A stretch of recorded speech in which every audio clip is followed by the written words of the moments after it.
we will be recording tonight, and this recording will be available on the Indivisible Mass Coalition Slack channel, as well as in this week's newsletter. You'll be able to find a link to our YouTube channel, and you will want to keep talking about this because the presentation we have for you tonight is outstanding.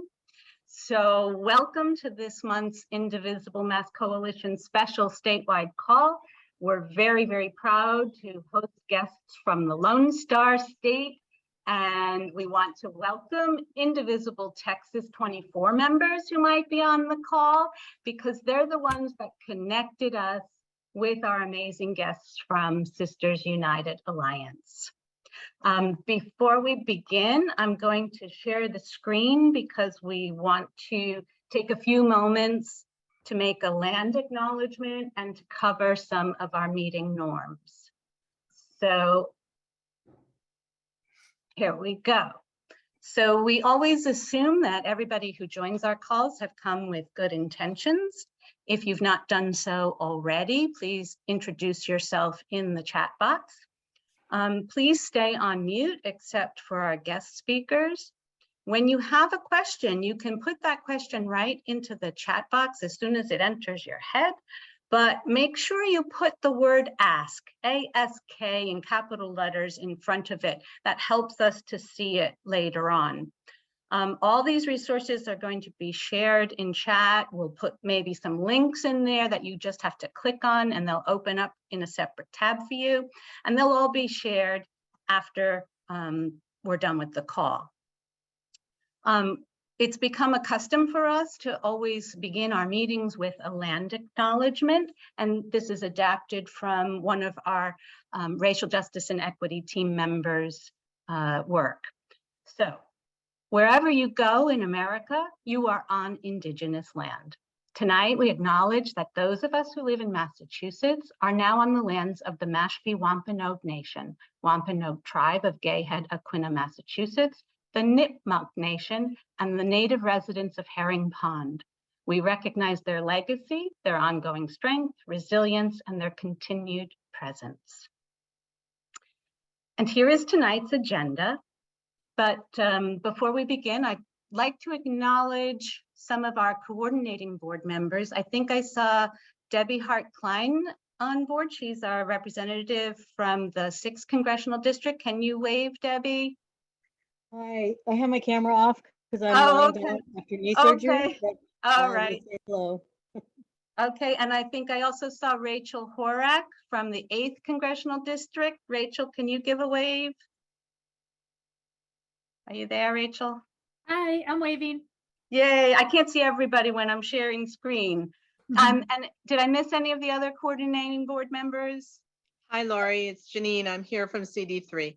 Hi, Janine, thanks. And I think Patricia O'Connor is on from CD1. Yes, I don't have my video on either. I'm sick, but yes, I'm from CD2. Oh, CD2, right. And is Karen on from CD1? She's not able to come tonight, no. Okay, perfect. So I think also, I'm not sure if Deb Paul has made it from CD5. She was traveling. I'm on. Yay, hi Deb, okay. Hey. Thank you all for coming. So I first of all want to start by saying that Indivisible Mass Coalition supports many teams. One of them is the Feminist Action Team, whose members hail from indivisible groups and allies all across Massachusetts. We've been meeting to raise awareness and to create calls to action for reproductive rights nationally and within Massachusetts. We're feminists fighting for a democracy that values and ensures equal rights for all women. One of the founding members of this team is Carla Cooper, leader of Indivisible Martha's Vineyard and chair of Democratic Council of Martha's Vineyard. After the state of Texas implemented S8, Carla reached out to Indivisible Texas 24 to brainstorm about what we in Massachusetts can do to help them. And that's how we found tonight's special guests from Sisters United Alliance. Tonight, you're going to hear about how Sisters United Alliance is the only women voter project in Texas. And it is like no other in the country that we have heard of. So our goal is big. Our goal tonight is to raise $28,000 between tonight, June 28th, and July 28th, which just so happens to be the founder, Sherry Matula's birthday, and would make a nice birthday present for her. You can make your donations at any point during tonight's talk. There's a bit.ly link here on the screen right now. The bit.ly/SUA donate will take you directly to the donate page, and we'll periodically put links in the chat. You can click on them and that will take you directly to the ActBlue page as well. If you feel like it, please let us know when you make your donation and tell us why you felt compelled to do so by dropping that into the chat box. And please let us know in the chat if you think you can make a sister's pledge of $1,000 by teaming up with maybe a group of your friends or family members, or maybe your indivisible group, pitching in together to reach that $1,000 sister's pledge amount. So I'm now going to turn you over to the very capable hands of my partner tonight, Carla Cooper. I'm going to stop sharing, and she's got some exciting stuff to share with you. Go ahead, Carla. Unmute. Thank you. Thanks, Lori, for that introduction. Again, I'm Carla Cooper from Indivisible Martha's Vineyard, and I want to just extend my gratitude for all of you for coming tonight on a beautiful summer night in Massachusetts and taking the time to be with us. Back in October of 2021, after Texas passed that barbaric abortion ban law, I was disgusted and felt completely helpless. What can we do for these women? People were asking me repeatedly. I decided on a whim to go on Twitter and reach out to a Texas Indivisible group to see maybe what we could do in coordination with them to help these women in Texas. It wasn't long before I was talking on the phone with Buddy Luce from Indivisible Texas 24. When I explained that I was on a Massachusetts feminist action team and wanted to learn more about how we could help the women of Texas, he said, "You need to talk to Sherry Matula." Sherry's group, Sisters United Alliance, is on a mission to mobilize already registered, low turnout, left-leaning women to vote. Sherry spoke at one of our meetings, and she inspired us with her depth of knowledge and experience, her fighting spirit, and her results. SUA has a data-driven, proven outreach program and all the tools to reach thousands of targets in Texas. But what they need now is the funding to implement their program on a larger scale. So here we are. But before I hand it over to Sherry, there's someone who could not be here tonight because of a scheduling conflict, but he didn't want to miss the opportunity to say hello. Hey, I just want to thank the Massachusetts Coalition and Sisters United for the resources you're raising, the voters that you're going to go out there and meet, especially women who may miss midterm elections, but if ever there were one for them to know about and to vote in and to be energized and excited for, it is this one. And you all are doing the work, raising the resources to make it happen. So I just want to say thank you. I just finished knocking on doors myself here in Houston, Texas. We look forward to walking right alongside you every single day until we win this thing on the night of November 8th. I'd like to thank Beto personally and his team for getting us, he was on the road, getting us that video for, and he's very, very grateful for what we're doing here tonight. And he personally would like to thank each and every one of you. So I'd like now to introduce from Sisters United Alliance, Sherry Matula, President and Founder, and Diana Patino, SUA's lead strategist. Welcome. Hello, hello, hello to everybody in Massachusetts. I love Massachusetts. My first visit there was when I was 5 years old. My grandmother took me on a train trip from Austin, Texas to Boston. And ever since then, I've had Massachusetts in my head. So I want to thank you all so much. We are here at the right time, at the right time and the right moment to really implement what needs to be done to get out women who normally don't vote, who are left leaning. We call them liberal leaning. Diane will explain a little bit more about it. We are going to be working tonight and up until the 28th to fund Dallas County. We have already received funding, and for Harris County, which is the largest county in the state, of course, where I live, and all the money for everything that's happening with the Indivisible Massachusetts Coalition will be going into Dallas County. We had really good results last time, had great turnout, and Dinah will talk a little bit about that too. The whole idea is this: we have women all over the state who are registered to vote, who have either never voted or have only voted maybe once or twice, but not voted in a primary. They're not identified. We do not have registration of parties. We have only history of them voting in Democratic primaries. So if we have no Democratic primary history, then the campaigns do not target them. So we go in, and we started in 2015 when we had a lot of women not show up to vote when Wendy Davis was at the top of the ticket as governor. And so in Harris County, another person and myself, Diane Mosier, got together and created this project. And after the first year, I lost my co-founder. She passed away in 2018. But we went ahead and honored her and expanded it from just Harris County into 8 more counties that were surrounding us. And then in 2020, we really bit off a lot.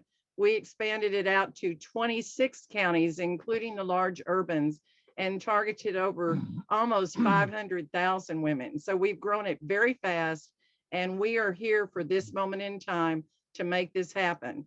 Our goal is to flip the state offices. In other words, the governor, lieutenant governor, and AG position at least. And I'll talk to you a little bit more about it. But all the money that you donate to us goes straight into the project. We have a 4-member board, of which Terry Burke, who's on the call, is a member of, and we have the 2 most absolutely outstanding consultants that I will turn it over to them now, and then I'll come back, of course, and talk about some money. So anyway, Diana, if you'll take it over. Thank you, Sherry. Let me go ahead and share my screen for everybody. Okay, can everybody see it? All right, perfect. So thank you, Sherry. So my name is Diana Bettina. I'm one of the consultants for Sisters United. And just very briefly, Sherry already touched base on who we are, but we're literally a women's project that focuses on the women that are leaning Democrats, according to the data that we have, but that have not really voted. They either haven't voted at all, or they have only voted once or twice. The reason why we do that is to amplify, to grow our electorate. You know, we have the party, the Democratic Party, we have candidates that focus on the base vote, and then no one really focuses on actually the low propensity women voters.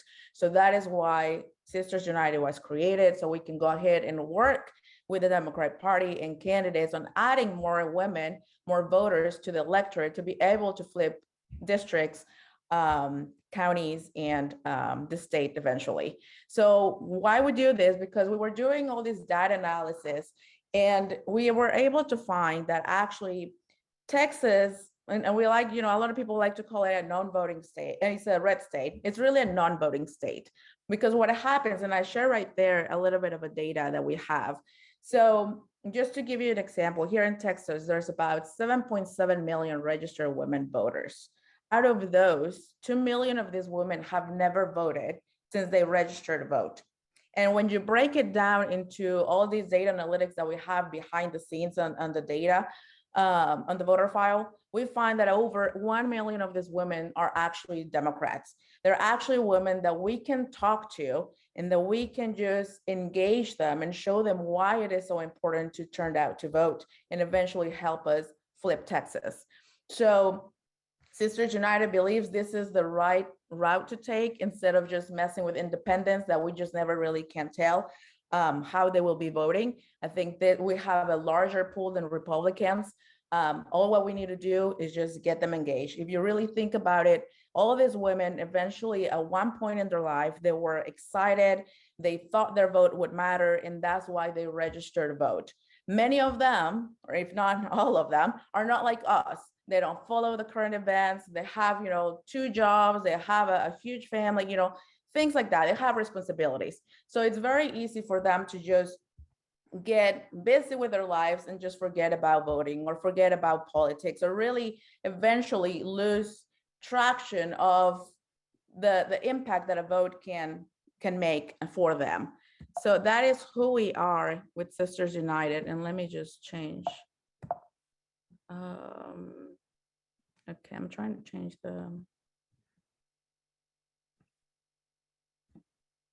sorry. There we go. All right. And so I show you the data of the women that are registered to vote, but they're not voting, and how many of them we have. Well, this is another visual of literally showing you what happens.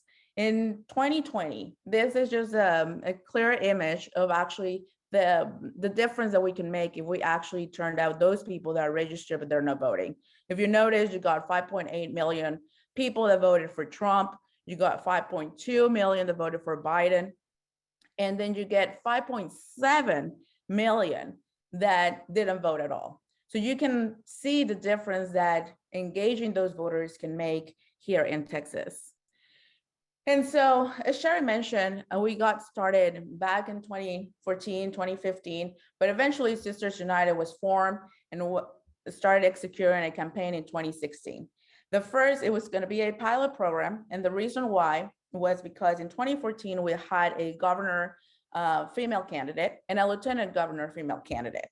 And what we found out is Texas did horrible. Somehow women just didn't turn out to vote. So in 2016, Sisters United decided to go ahead and target women in Harris County only, and target about 89,000 women that are leaning Democrats, low propensity, and see if they will be able to turn out. Well, eventually they were able to turn out 37,000, which is a 42% turnout. Now, I'm going to go over the percentages of our turnouts and everything, but just to let you know, anything from 20% turnout, 25% turnout campaign-wise is something already big. So having a 42% return or something in those numbers is actually something huge. So with that, seeing that actually Sisters United program worked, in 2018, we came back.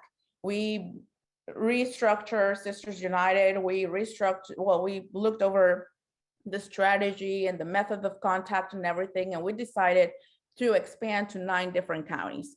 This time around, we were targeting about 122,000 women that didn't vote in 14 and 16. And the reason why is because we wanted to engage those women that somehow, again, they didn't vote for our female candidates in 2014, but also they didn't vote for our female presidential candidate, Hillary Clinton. They didn't feel it was important or so. So we wanted to touch those women.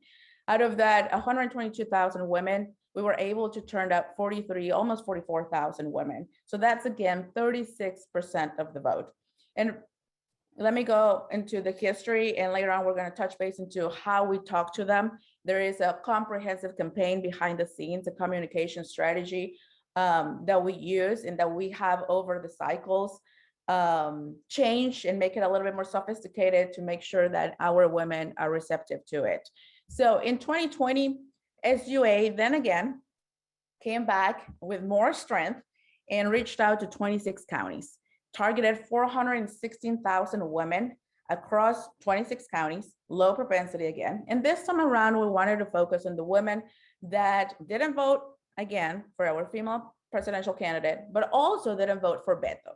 Beto was a huge deal here in 2018, and we just could not comprehend how those women just sit out the 2018 election. So we wanted to make sure that they knew about the process, that they knew there was a trusted organization as Sisters United, and that we were just here to help them to turn them out to vote. So eventually we were able to turn out 141,000 women from our targets, and that would be 27% of the vote, again, of the turnout. Again, it's the huge numbers for a campaign to just be able to turn out voters, and then also to turn out low propensity voters. As you will imagine, low propensity voters take more resources, take more methods of communications, take a longer process to be able to engage them and to be able to turn them out.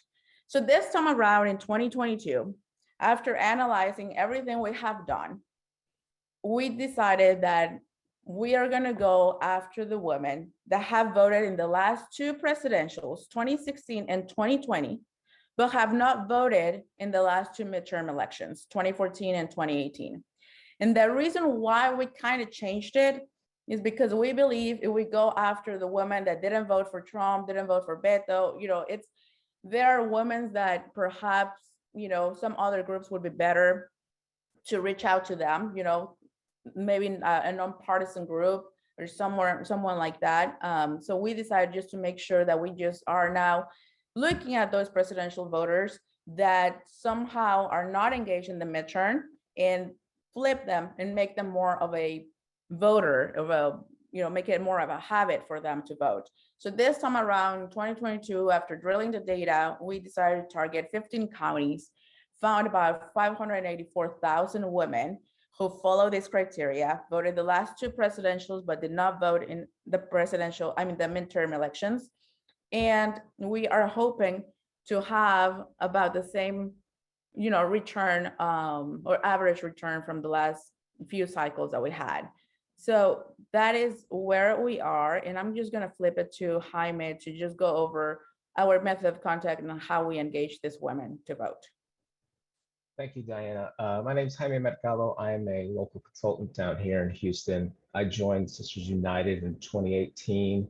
I was very familiar with the program in 2016 because I actually had a few women win county-wide in 2016. 2016 is kind of the big shift in Harris County when it seemed like the world went to hell, but all of a sudden there was a big, bright blue gem in the middle of Texas. So that gave us hope, and that got us to start working in 2018. And so the way we talk to these women and the messages we bring to these women, I think are a little unique. And, I've been on enough campaigns where the minute that I was asked to help with a women's program, I immediately said, I need a woman consultant. And so I called up Diana Patino, who was busily getting a master's degree at the University of Chicago, a couple hundred miles away, but she made time for this because this was important to her. And she always knew Houston would be her home again. And so with her on board, I think we really were able to make this a very unique program. So the methods of contact. So first of all, it's kind of the actual logistical methods of contact. How are we talking to these folks? The first thing I learned in campaigns was check yourself every year because it will change. So at this point, how much effect do you get from sending a bunch of pieces of mail? I've worked with plenty of consultants who will say, oh, you got to mail, send them 5, 6, 7 pieces of mail. I think those days are behind us. And so Sisters United has evolved with every cycle. We don't rest on our laurels. We don't just try to copy and paste what we did the year before. And so what we've seen is our digital program become much more effective. And as Sherry likes to say, we're very data driven. And so what Diana and I did, it's very helpful to have a Chicago U graduate with me on this. We set up some control universes. So actually in the last cycle, some women only received a digital program, didn't receive the phone calls, didn't receive the direct mail pieces. And we saw that bang for the buck, it was about the same. So we're changing what we do. We're going to do less mail. We're going to do more digital. And digital, what does digital mean? Because a lot of times people just throw digital and you automatically think, oh, that's Facebook, right? But Facebook is awful. It's a cesspool for progressives, right? Very true. But we've progressed beyond that. Now we have things like targeted digital ads. If I have your home address, you have an IP address, and I can connect those two, and I can deliver specific ads to that home with pretty good accuracy now, and it gets better and better every year. So Sisters United takes advantage of this because we really play a numbers game. Diana threw some numbers at y'all, and they're astronomical. You know, some people think like Texas is such a lost cause, but you know, I really quick, I looked up how many votes Joe Biden got in Massachusetts, and Texas got 3 million more Democrats to vote because we're just that massive. You know, people kind of forget that. So when we toss around these numbers of 500,000 women here and there's 2.2 million women registered, and people are like, what the hell do you mean there's 2.2 million women registered? Why are they not voting? What else do you need to vote? Well, there's a lot going on, but with numbers that big, we realize it's probably just a lot of them are not getting contacted. So we use all these different methods of communication to message these women. And it's not a nonpartisan message, but it's not overtly political. I am not trying to push Beto on them. I am not trying to push Joe Biden on them. These women, the reason they're in our universe is because Hillary didn't motivate them. Beto didn't motivate them. So something else needs to motivate them. And if you spend time on the ground talking to folks, you'll quickly see how they've been promised a lot of things over the years. They've had their doors knocked by the next politician claiming to be their savior, and their lives haven't changed. And sometimes they just get worse. So I learned I can't necessarily sell a candidate or a party. I need to sell an idea, an ideology. And I think that's what we were able to do in our messaging. Diana, can we go to the next slide? I want to talk about some of our messaging and how we get there. So this was a piece from, I believe, our 2018 campaign. So Diana and I love data, and some allies in Texas had delivered us some polling that they had done, and all the allies get these polling numbers to say, and it was all about healthcare. 2018 was a big push for healthcare. It got a lot of folks elected on the federal level, but these women, like I said, don't really respond to the typical messaging. And as Diana and I were kind of there spitballing, she brought up an article she read where she couldn't believe in 1974, a woman couldn't get a credit card without a signature from her father or her husband. And for someone like Diana, that just made her irate. And we had a conversation about it. And I just realized, you know, Diana, if we can initiate this kind of conversation at the dinner table between a mother and a daughter, like these low propensity, don't turn out to vote women because they just figure like you're all the same. If we could just spark that fire, then I think we're halfway home to bringing them to the voting box. And so that is how we kind of develop what we call our story arc, where we try to fire these women up, hit them in the most visceral way to get them excited or even just agitated. You know, some of you who are organizers, you know, you learn about agitation being a key element of organizing. And then you finish it off with the other thing that data has always showing affects voting turnout is just pure information. These women, voting is not second nature to them. So Texas puts plenty of obstacles in front of you to vote. But if you're educated on what to do, having the ID, where your polling location is, then that can really bring down those barriers. But somebody has to take the time to talk to these women. If you just send out a postcard that says, don't forget to vote, your voice is your vote and all that, but you haven't walked these first-time voters through the process, then it's not going to work. I used to tell Dana, I recall the first time I went to vote, I went to the wrong voting location. I live right on a county line. And so I accidentally went to the wrong county because for me, it's my neighborhood. It's not another county. And I felt embarrassed. They looked at me like I was stupid. And I just like, see, that's what I get for trying. And it was years before I got involved in politics. But I always remember that experience. So that's something we try to do in our methodology of creating a story arc of activating these women, but then giving them the information to go execute. And so that's how we kind of do that. Diana, you want to go to the next one? So this is something in the last cycle. I think Diana has mentioned, I don't know tonight, how, again, we got all this polling from allies in Texas. And again, a lot of it was about healthcare and a lot of it was about the pandemic. But from our experience, because Diana and I are always in multiple campaigns, the thing that kept coming up with the demographic of women that we talked to is the economic impact. That's what was scaring them. And this was about September of 2020. And I started to notice that no one's really talking about this. They're talking about COVID, that it's dangerous, you'll get sick, people will die. But then the folks who, those folks that didn't have the choice but to go to work, who didn't have a choice but to like figure out how they were going to put food on the table, now educate their children with less money coming in and less access to healthcare. And we started talking about the burden that was put on women. And I think we were a little bit ahead because that message started to come later on at the tail end of the campaign, and much more actually after the 2020 campaign, as I see. So I think, again, that's Diana and I being able to absorb data, but always trust what you're hearing from people, especially our unique subset of voters. And so this is an example of what the final communication would be. So it's kind of this motivating, I got you fired up, you're gonna wanna go out there and do something about it. So we lead you there. And I don't think we have the image here, but the back of this postcard is pure information. So it's our last fire you up, and then we give you your marching orders. We give you a scan. Our website every year has direct links to all the counties in Texas and where they can vote.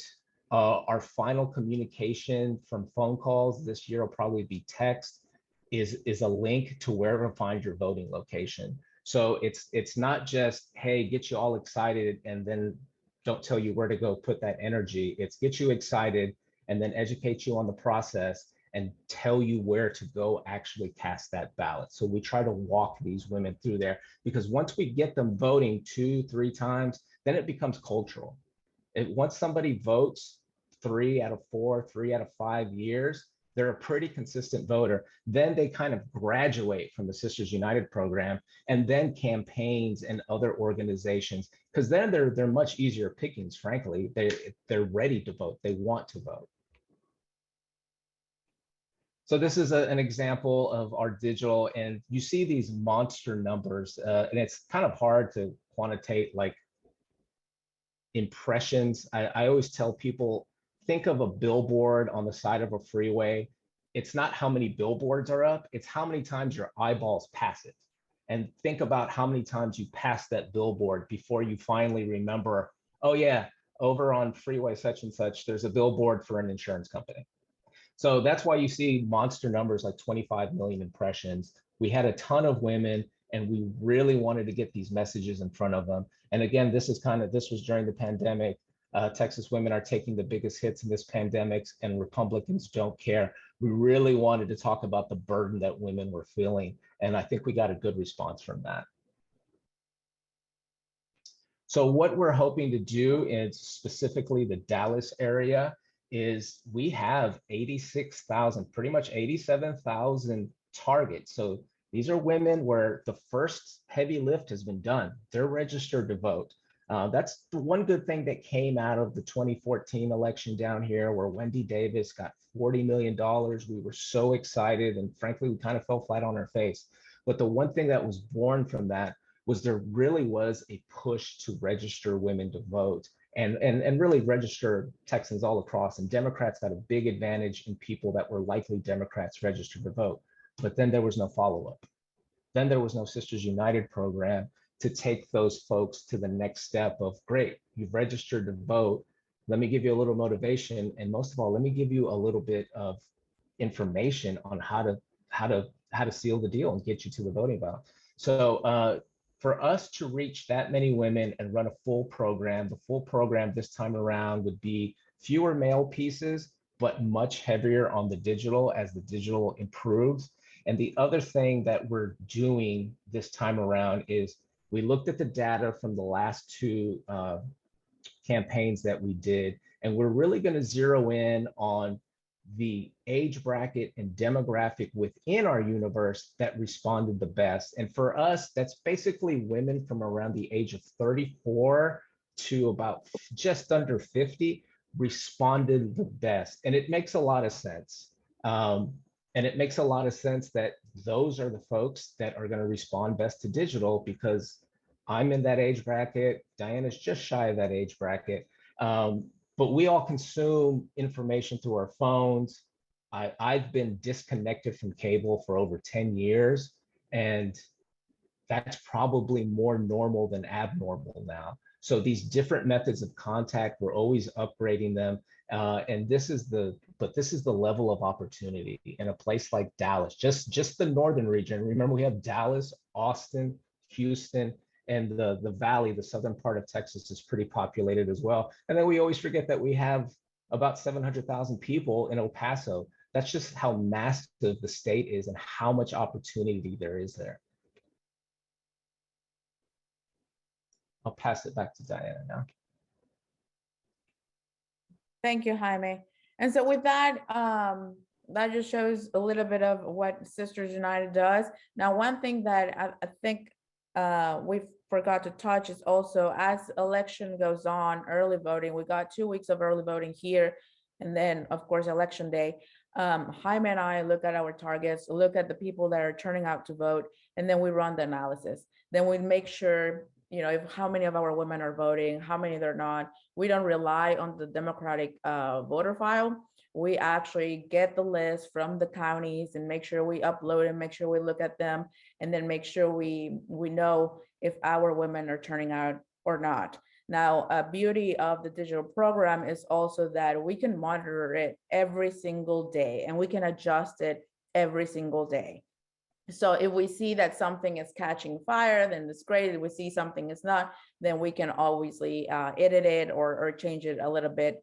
But as Jaime mentioned, our digital program has been terrific. It has really engaged our women that are turning out to vote. So with that, I don't think I have forgotten anything. Let me just shift it back to Sherry Matula. Thank you. And before we get started, because I know Carla has some stuff and everything too, and I know there was a question about everything that Jaime and Diana talked to you about is all done within that cost of a little over $2. That's what you see. In other words, for every single person. So if you donate to us $2, that will take care of everything that we're doing with one voter.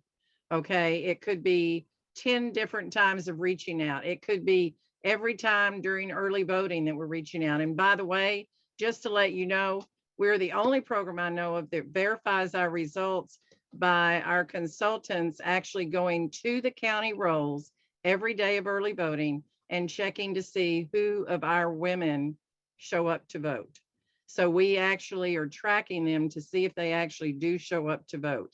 And I know there's a lot of questions and stuff, but folks, this is one of the only programs you're going to run into that you actually know exactly what we're doing with your money. We tell you every single thing that we're doing with your money, and we will tell you the results at the end.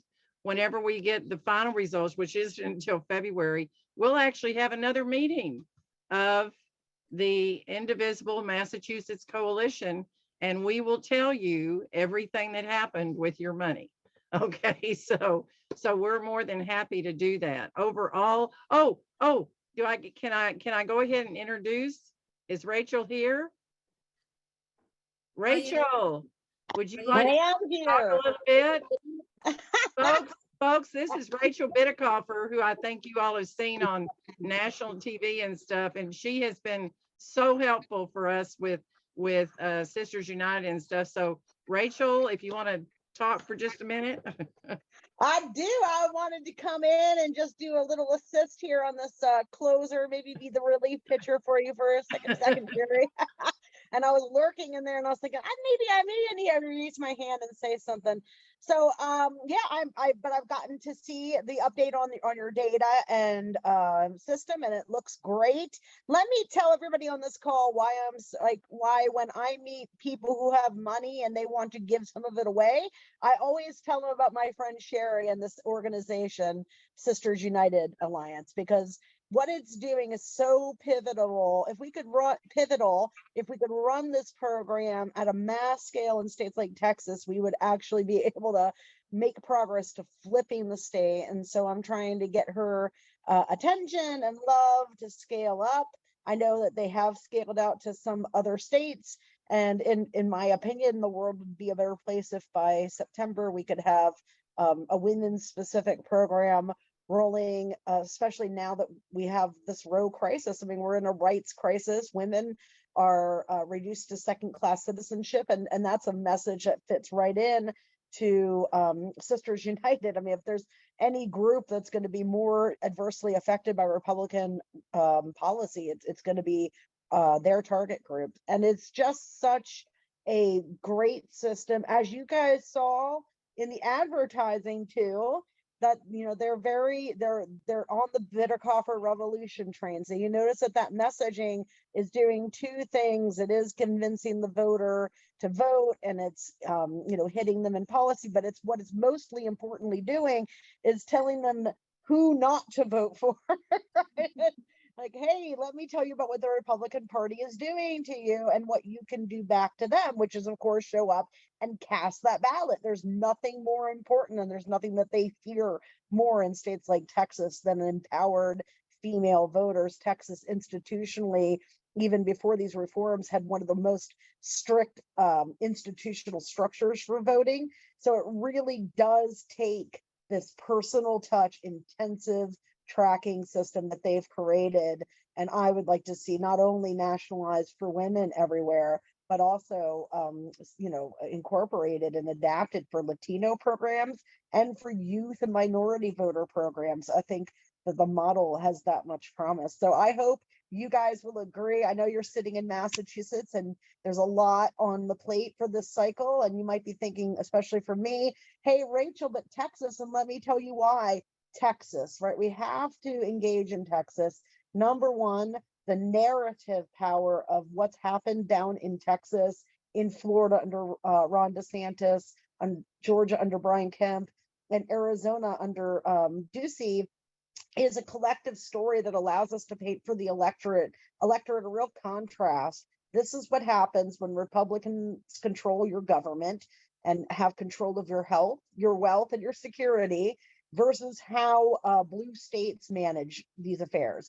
And it provides a real contrast opportunity. The reason why that investment's so critical is that even we've got kind of have long and short-term triage situations. Right now, the Midwest, the upper tier of the Midwest, is hanging in there with us pretty good, even though you might have heard about education, you know, realignments along education. The Midwest is hanging with us, but the long-term projection is not good. So let's say we stave off democratic crisis and things, you know, we have status quo stability, and we've managed to overcome this terrible threat that we're facing. We wouldn't want to get to the position where Michigan or Wisconsin trends away the way that Missouri or Iowa or Ohio did, and we don't have our replacement state ready. And why should that replacement state be Texas? Well, if we could take Texas off the map from these guys, that's it. The game is, the jig is up, right? The Republican Party would have nowhere to go in terms of legal options for the Electoral College. It's 30-something, 38 electoral, I don't know, it's a behemoth in terms of Electoral College weight. So every investment that we spend down in Texas this cycle or in others, to me, is a good investment. Thank you, Rachel. And in case y'all didn't know, in 2018, Betcha only lost folks by 215,000 votes. That's how close it was. Okay, yeah. And in Harris County alone, we have 1 million voters that didn't show up to vote in the last election. We have 2.5 million registered voters, and we had 1 million that didn't show up. So this is really what it's all about. And Rachel, we've been communicating with Rachel with Sisters United since 2018, and she has been so good about asking that. And I'm going to turn it over because she did the sell for us and we did, and donations are now, folks, up to over $6,000. So, yay. I'm in love with you, Massachusetts. And by the way, we just got We just got $1,000 donation, so we're now up to over 7,000. Oh, man, and you guys are making my day. Yay. Carrie, we have a couple of questions in the Yeah. chat. Oh, go for it. Yeah, go for it. Yeah. I think the biggest question we're getting right now is, where do the digital ads go? If you're not, what platforms are they going to? Do they go to people's emails? Do they go to Twitter? Where do these digital targets go? So we have a system where we're able to, once we match the voter file with IP addresses so that we know we're targeting the right people, we're able to put them on all their platforms so that they can go on their computer screens, on their phones. They can be static, meaning a pop-up ad, a banner ad, but also they will be the roll ads. So like when you're about to click on a video, you see there's a little 15-second video, a 30-second video. We can be one of those videos. And the new frontier that I've started to do in the last couple cycles, and I think it's really starting to get better and more efficient, is actually streaming TV. So everyone that watches TV through a Fire Stick and a Roku, there's ads there, and they're actually cheaper to place. So someone who watches CNN on their Fire Stick, I can get on there and I can place my candidates, my programs pretty cheaply. Diana and I worked on a campaign completely separate from Sisters United, a candidate-based campaign, this primary. And at the end, we had an influx of money. There was only one thing you can do when you have a lot of money and no time. You shove it all on the digital, and digital is not finite. The internet is not endless. There's only so many slots that you can be filled. But I was able to really push home some digital ads, and Diana texted me. She's like, our guy, I can't get him off my TV. Every channel I turn on, he's popping up there. So that's how the digital works now. I'm able to micro target and really get into people's homes. So instead of buying a TV ad, I can get on your TV, and more people give me that opportunity because everyone is cutting the wire, and they're on their Roku sticks and they're on their Fire Sticks and such. Wow, terrific. Thank you. Thank you. Another question is, how do you determine how someone is left-leaning to target them? So there's a lot of data analytics in the voter file. The voter file comes from the Democratic Party. But then if you notice there, and I'm sure some of you have actually gone into the voter file, there's different scores, and they're called DNC scores. Over here, we also have like a Texas Democratic score. There's education score. There's, all kinds of those type of scores. And so what we do, or what the party does, is create pretty much a profile for that voter. It's a gathering of all kinds of information from, where they live, what ethnicity they are, if they speak, if they're bilingual or not, or things like that. And so they put all those, let's say, point system together, and they come up with a score. The score usually goes from 0 to 100. 0 to 50, it's literally, hardcore Republicans. 50 to 70 are kind of those people that we call moderates.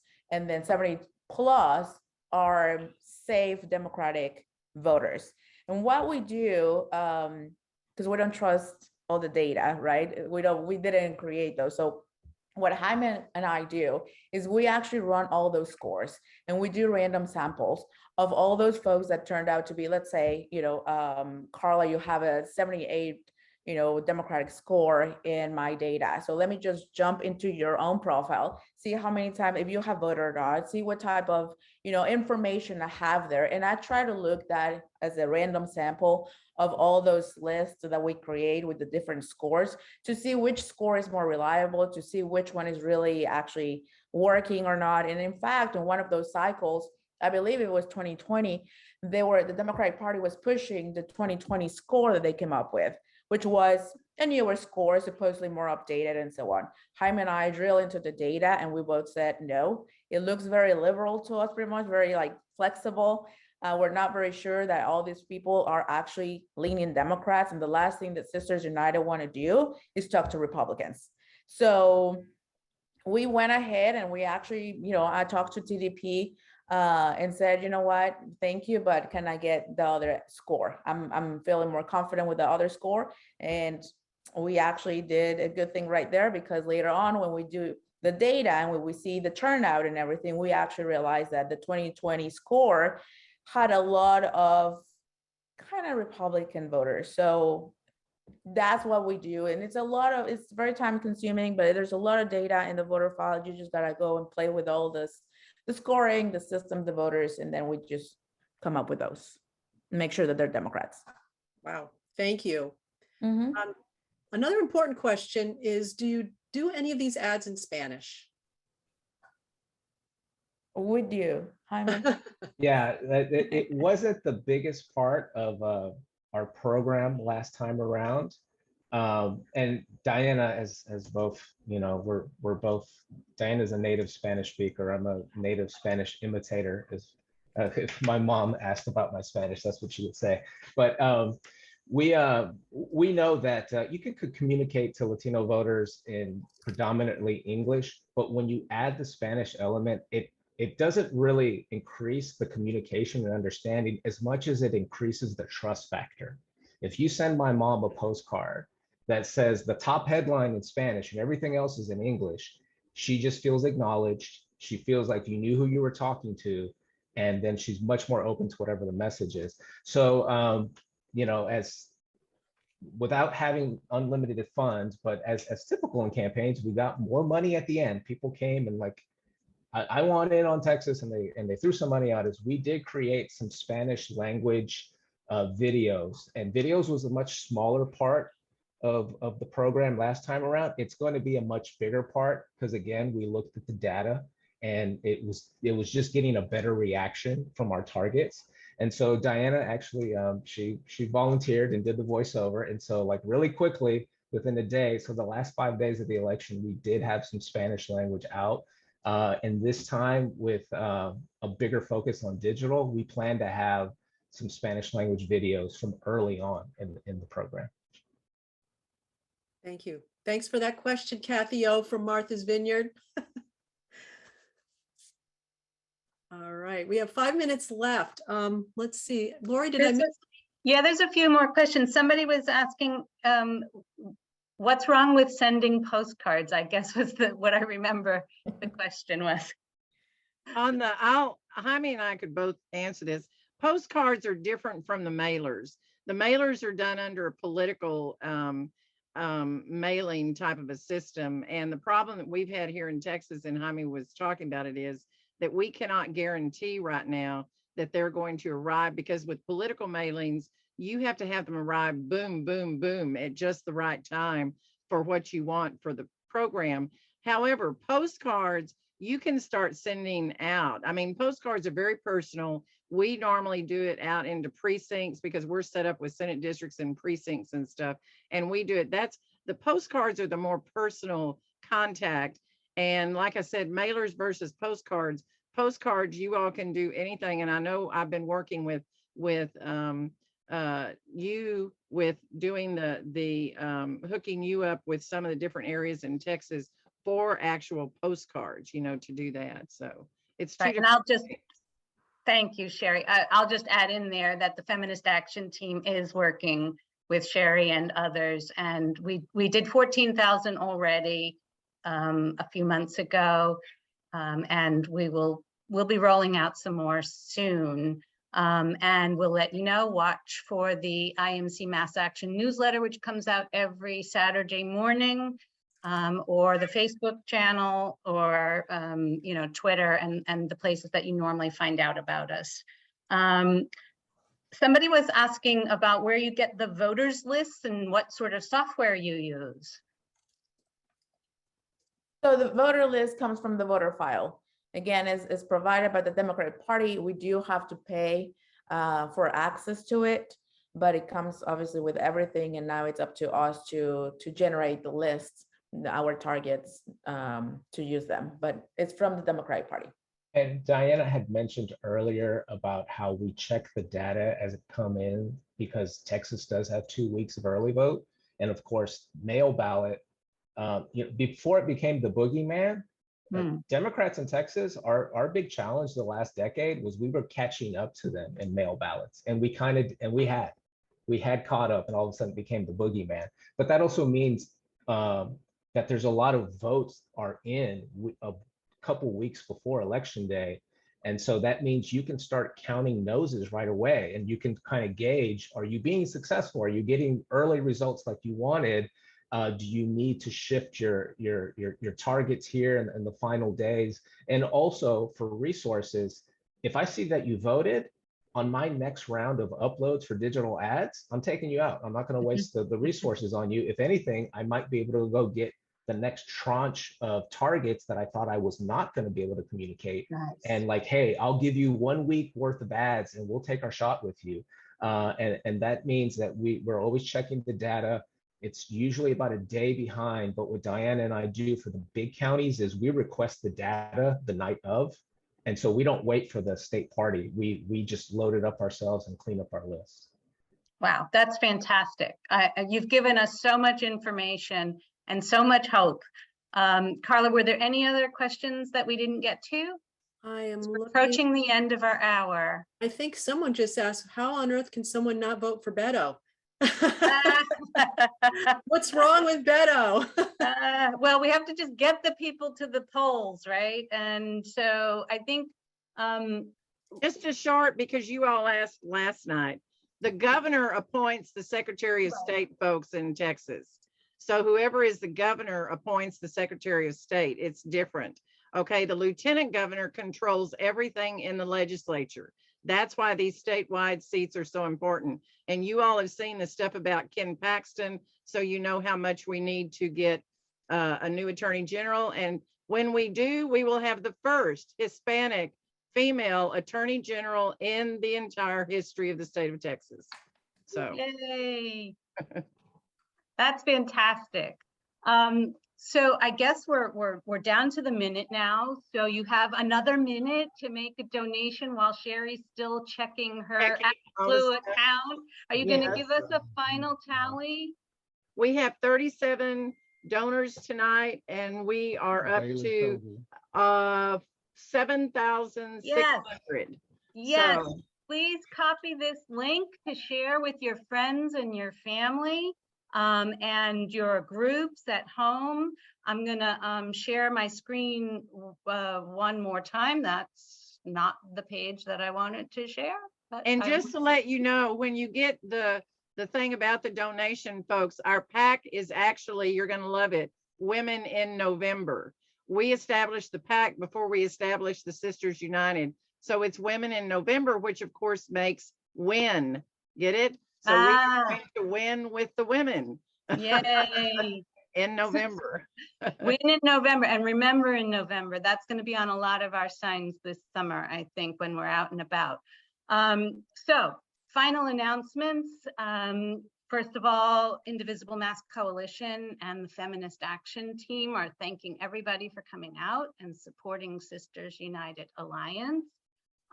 Please remember, you can continue to donate at any time. This link will stay open. A recording of this call is going to be available soon. And for more actions, the Feminist Action Team has a toolkit. You can find it at that bit.ly/row toolkit link that you see on your screen there. It's a toolkit for other reproductive rights actions that you can take. If you are in Massachusetts, tomorrow is the day that the House votes on the medication abortion on college campuses bill. They need you to call your reps. We need you to call your reps to make sure they know we want it passed. I'm assuming that's what Linda Vieira had her hand up for, and you see it's on my screen. And you know, you can find other actions for nationwide abortion rights as well at that toolkit. Also, the IMC Coordinating Board monthly meeting this month is on July 13th, and you're welcome to attend the open session part of that meeting at 7 p.m. And you can go in the Slack channel for a link to that, and it will also be in our IMC Mass Action newsletter coming up this week. So I just want to thank you all again, and thank you, Sherry and Diana and Jaime, for all the terrific work that you're doing. And can we duplicate you? Can we clone you? And can the Democrats learn from you? That's what we need to happen. So thank you all very much for coming tonight. And please remember to donate. And I will be sending you all pledge information, you know, like every day. So I'll be sending it to Carla so that you'll have it. And you all are now Sisters United Alliance, Massachusetts. Yay! Thank you, everybody, for coming tonight. Thank you. Good night. Bye-bye. Thank you.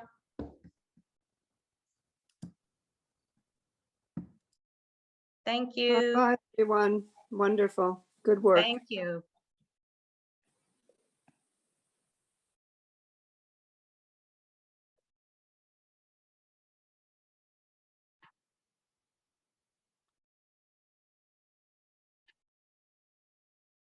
All right, I think I'll turn off our recording now. This was fantastic. Thank you, thank you, thank you.